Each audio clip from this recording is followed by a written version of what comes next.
Viimeisen 6 kuukauden aikana tänä vuonna 2026 olen saanut pastorina nähdä monenlaisia elämäntilanteita.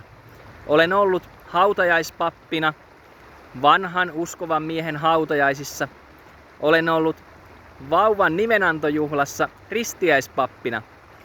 Olen ollut kastamassa nuorta tyttöä ja olen ollut kastamassa aikuista miestä.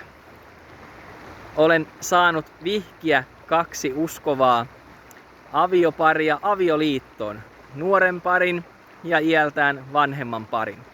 Olen saanut seurata vakavasti sairaan ihmisen elämää läheltä.